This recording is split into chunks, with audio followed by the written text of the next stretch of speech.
I decided to remake Tetris with some really cursed rules that are highly customizable. At first I just made regular Tetris where you stack pieces and if a horizontal row is full then it gets removed. The first variant I made was that instead of clearing horizontal rows you clear vertical columns instead. As you can imagine, this makes the game way harder, especially because sometimes it's just impossible to make a vertical column fully filled up with blocks. So I made a setting where you can set how tall the columns need to be before they get removed. The default setting is at 16, which is 80% of the board, and it only works if the line touches the ground. Setting it to 1 makes for a pretty unique experience. I've also made a mod where lines only clear if a certain number of them are filled up right after each other. For example, here lines clear horizontally but only if 4 of them are full right on top of each other. Now the next one I made is by far the weirdest one. Instead of moving left to right like you normally do, you teleport your piece to a certain column. And you do this by pressing a key from the middle row of your keyboard. So pressing A here puts the piece to the left, and pressing S, D, F, G, H and so on teleports it to their own column. In theory, if you master this, you can play the game a lot faster than normally, but getting used to it is a pretty big challenge. Also, you rotate by pressing the other keys. If they're to the left, they rotate left, and if they're to the right, they rotate right.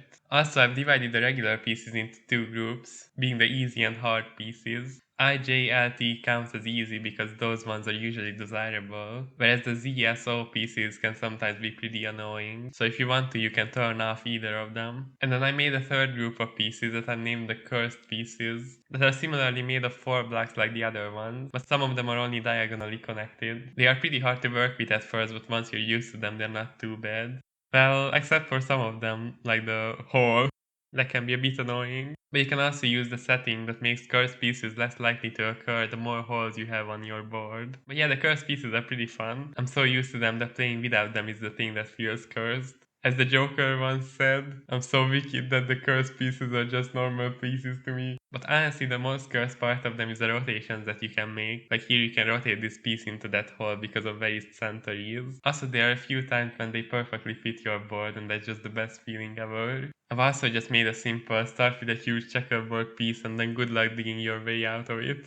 But the next thing is a lot more complicated because I made a Sover AI that can play TETRIS at an okay level. And the main point is that it can take over your game sometimes and put down a piece instead of you. You can fully customize this one as well, of course. For example, you can set it to only take over when the current piece is cursed. And it tries its best to put it to the correct spot, but its best is not that good, so it's definitely a double-edged sword. You can also fully turn it off, of course. And at last but not least, using the Sover I made a multiple choice game mode, where instead of manually placing the pieces, you pick from a few options. The best Sover move is always one of the options, and the other moves are the best moves according to the Sover that don't touch any of the other options. This one is super fun, but it's pretty easy to misclick, so be careful of that. Also, you can make it so it's random whether you play with or without the multiple choice, which is definitely how this game was meant to be played. I still have a lot of ideas for additional cursedness, and if any of you have ideas, I would love to hear them as well. The rules being highly customizable was the most important part, and that they should work well with the other cursed rules, so take that into account as well. I will definitely work on making the Solver AI a lot better. Currently it's okay, but sometimes it's still pretty dumb, so you can probably expect a video just about the Solver in the future. But I think the game is in a good place for a 1.0 release. I put it up on my website as usual. You can play it at sover.github.io/cursedtris.html.